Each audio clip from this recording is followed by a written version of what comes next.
हम ऑलरेडी बात कर रहे थे कि डिमांड जो है एक्चुअल में क्या होती है। डिमांड जो है it is a quantity of a commodity which is purchase by a consumer at a specific market at a given price at a given time. तो यहाँ पर डिमांड जो है हम ऑलरेडी डिस्कस कर, और डिमांड के ऊपर जो है हम लगातार इसके ऊपर वीडियो बना रहे हैं। उम्मीद करता हूँ कि डिमांड वाला ये पूरा सीरीज जो है आपको समझ में आएगा। आज हम बात करने वाले हैं लॉ ऑफ डिमांड के बारे में। मांग का जो नियम है वो क्या कहता है। चलिए आज मांग का जो नियम है, लॉ ऑफ डिमांड है, इसको समझने का प्रयास करते हैं। चलिए सिंपल सा है, इस नियम को बहुत इजीली जो है आप एक ट्रिक के माध्यम से समझ सकते हैं। ठीक है, सबसे पहले बात करें वो ट्रिक क्या है, तो उसके बारे में आप देखिए। एक तरफ जो है हम प्राइस लिख देते हैं और तीर का निशान जाएगा ऊपर, ठीक है, और इधर लिख देते हैं quantity demanded.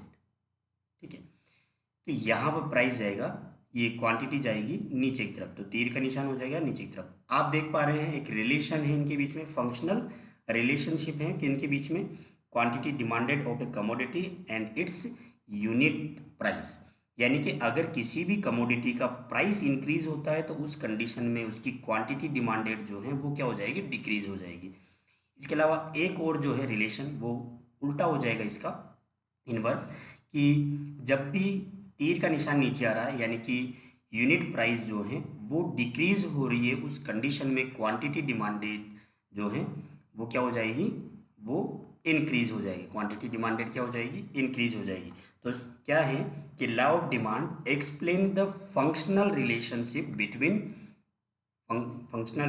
between quantity demanded of a commodity and its unit price. बात समझ पा रहे हैं, अगर किसी भी प्रोडक्ट का प्राइस जो है वो इंक्रीज होता है तो उस कंडीशन में जो है कंज्यूमर जो है उसकी क्वांटिटी कम परचेज करेगा। अगर वही बात देखें कि प्राइस जो है वो डिक्रीज होता है तो उस कंडीशन में कंज्यूमर क्या करेगा, उसकी प्राइस जो है उसकी क्वांटिटी जो है वो ज़्यादा परचेज करेगा। यानी कि इनके बीच में जो है क्या पाया जाता है, एक फंक्शनल रिलेशनशिप पाया जाता है। बात समझ पा रहे हैं, फंक्शनल रिलेशनशिप जो है वो पाया जाता है। चलिए अब बात करते हैं कि किस तरह से हम इसको एक ग्राफ के रूप में समझ सकते हैं। ठीक है, तो मैं कोशिश करता हूं कि ग्राफ के माध्यम से जो है आप इन दोनों रिलेशन को आप समझ पाए। ठीक है, प्राइस बढ़ा तो क्वांटिटी किस तरह से डिक्रीज हो रही है और प्राइस घटा तो क्वांटिटी किस तरह से हो रही है। मैं यहाँ पर और आप इसको सिंपल करने की कोशिश करता हूँ। दो ग्राफ जो है वो बनाते हैं पहले और उसके बाद में एक ग्राफ पर इसको समझते हैं। चलिए सबसे पहले देखिए, हमने यहाँ पर एक ग्राफ जो है ये वाई एक्सिस कर दिया है और ये हो गया है एक्स एक्सिस। बहुत सिंपल सी लैंग्वेज में आपको समझाने का प्रयास कर रहा हूँ। ठीक है, देखिए प्राइस जो है ये है आपका पी प्राइस। बात समझ पा रहे हैं, ये है पी प्राइस। इस प्राइस पे जो है कोई भी कंज्यूमर जो है वो खरीदता है, यहाँ पर क्यू क्वांटिटी परचेज करता है। ओके, अब ये क्या बोल रहा है लॉ ऑफ डिमांड कि if the price of a commodity increase then the quantity demanded will be decrease. चलिए यहाँ पर अब प्रोडक्ट का जो प्राइस है वो क्या हो गया है, पी से हो गया है P1। बात समझ पा रहे हैं, पी से प्राइस क्या हो गया है, इंक्रीज हो गया है P1 पे। तो रिलेशन जो क्या है इनके बीच में कि जब प्राइस बढ़ेगा उस कंडीशन में क्वांटिटी डिमांडेड जो है वो डिक्रीज हो जाएगी। ठीक है, यानी कि अब क्वांटिटी डिमांडेड क्या हो जाएगी, Q से Q1। ठीक है, चलिए यानी कि प्राइस बढ़ा, क्वांटिटी डिमांडेड डिक्रीज होगी। यहाँ पर हाँ ये कर्व जो है बन रहा है, ये है डी कर्व। ओके, अब यहाँ पर आप देखेंगे कि ए पॉइंट से जो है अब कहाँ पर चला गया है, मूव कहाँ हो गया है, बी पॉइंट पर चला गया है। ठीक है, यानी प्राइस बढ़ा, क्वांटिटी डिक्रीज हुई। मूवमेंट कहाँ पर हुआ, ए से बी पर मूवमेंट हो गया कर्व का। चलिए इस रिलेशन को समझने का प्रयास करते हैं। ये हमारा वाई एक्सिस, एक्स एक्सिस। ठीक है, प्राइस जो है वो है पी प्राइस। ओके, इस पी प्राइस पे जो है कोई भी कंज्यूमर क्यू क्वांटिटी परचेज करता है। That's it. अब क्या हो रहा है कि प्राइस हो रहा है कम, प्राइस क्या हो रहा है, डिक्रीज हो रहा है। रिलेशन क्या बोल रहा है, if the price of a commodity decrease, यानी कि प्राइस पी से हो रहा है P1, ठीक है, उस कंडीशन में क्या होगा, quantity demanded will be increase. अब ऐसी कंडीशन में जब प्राइस कम हो गया तो क्वांटिटी क्या हो जाएगी, इंक्रीज हो जाएगी। ठीक है, हम कर्व बनाते हैं। जो कर्व है वो पहले कहाँ से आया, ए पॉइंट से, अब कहाँ पर आ गया है, बी पॉइंट में डाउनवर्ड की तरफ से आ रहा है। देखिए ये था अपवर्ड, ये डाउनवर्ड। ठीक है, एक मोमेंट है, इस मोमेंट को भी मैं अच्छे से आपको समझाने का प्रयास करूंगा। यहाँ पर आप देखिए एक अपवर्ड मूवमेंट हो रहा है, एक डाउनवर्ड मूवमेंट हो रहा है, जिसको इसका एक बड़ा क्वेश्चन बनता है। 5 नंबर का क्वेश्चन जो है आपको आपके एग्जाम के अंदर देखने को मिलेगा, movement along the demand curve. ठीक है, आप मूवमेंट को समझ पा रहे हैं। ठीक है, लॉ ऑफ डिमांड जो है उसके बारे में हम बात करें थे, the price of a commodity increase, price बढ़ेगा क्वांटिटी डिक्रीज हो जाएगी, प्राइस घटेगा क्वांटिटी इंक्रीज हो जाएगी। ग्राफ में आप देख पाए किस तरह से ये हो रहा है। एक सिंगल ग्राफ बनाकर भी मैं आपको दिखा देता हूँ। ठीक है, चलिए यहाँ पर P प्राइस है, इस प्राइस पे कोई भी कंज्यूमर जो है वो Q क्वांटिटी परचेज करता है। ओके, प्राइस बढ़ा, अगर कोई भी प्राइस बढ़ता है किसी भी कमोडिटी का, तो उस कंडीशन में जो है क्या होगा, क्वांटिटी डिक्रीज हो जाएगी। बात समझ पा रहे हैं, क्वांटिटी डिक्रीज हो जाएगी। अगर प्राइस घटा, ठीक है, प्राइस हो गया P2, तो उस कंडीशन में क्वांटिटी जो है वो हो जाएगी इंक्रीज, यानी कि Q2 जो है वो हो जाएगी। यहाँ पे कर्व जो है उसको ड्रॉ कर लेते हैं, ये DD कर्व है, ये A, B और C।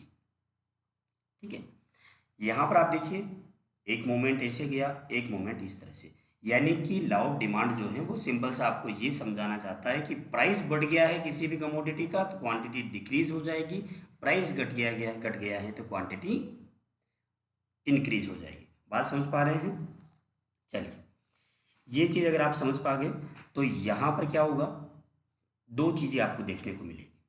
पहली, जो मूवमेंट अगर अपवार्ड की तरफ मूवमेंट हो रहा है, यानी कि प्राइस, ये क्वांटिटी जो है यहाँ पर हमें देखने को जो मिलेगा वो देखने को मिलेगा contraction in demand, contraction in demand, यानी कि जो क्वांटिटी जो है वो क्या हो रही है, उसका कॉन्ट्रैक्शन हो रहा है, वो कम हो रही है। ठीक है, यहाँ पे कॉन्ट्रैक्शन, और यहाँ पर आप देख पा रहे हैं यहाँ पर फैलाव हो रहा है, यहाँ यानी कि एक्सटेंशन हो रहा है।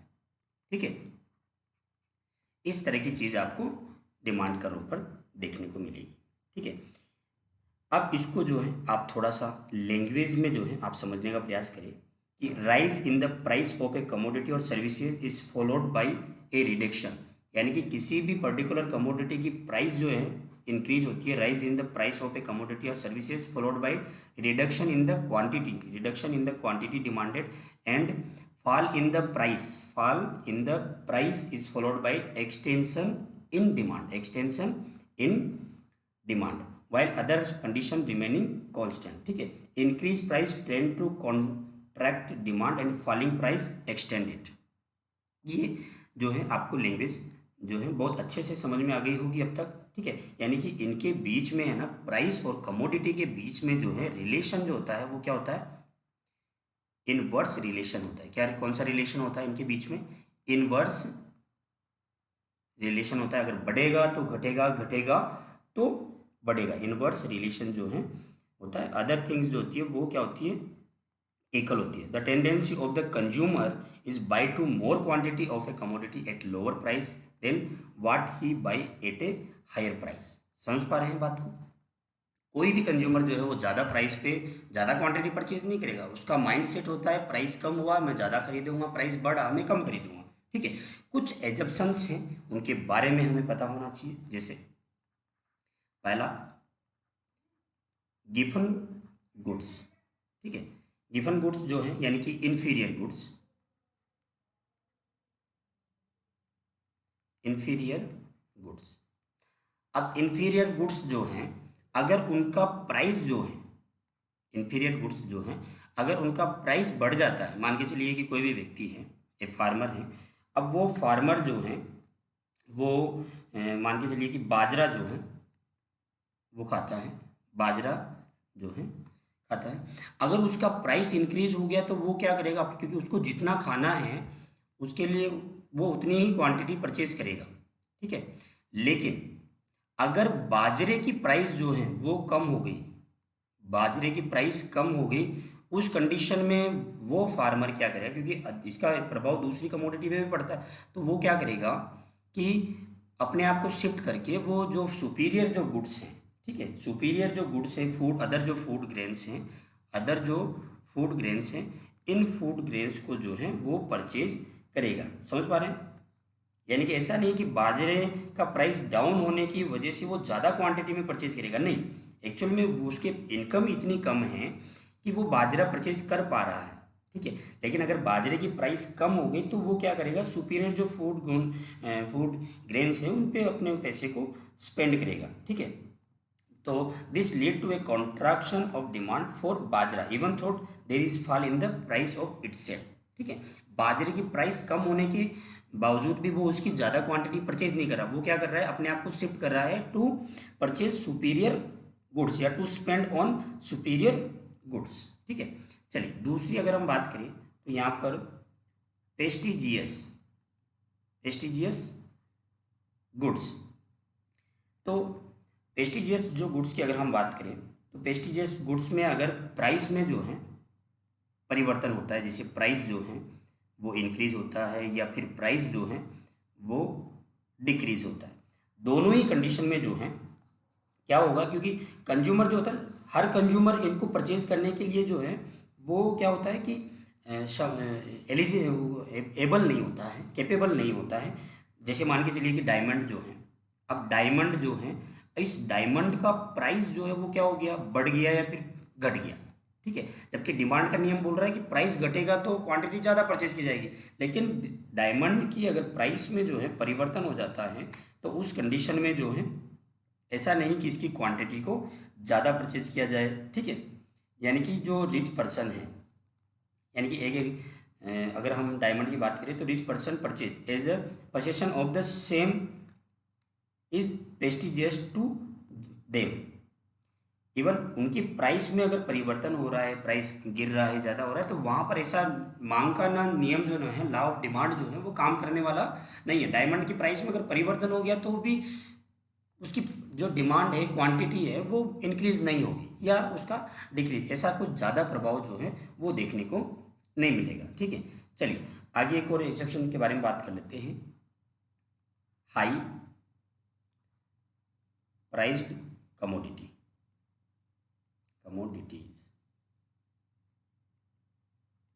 When consumer view that those products which aim are superior are sold at higher price, they do not mind to buy more of the same at higher price.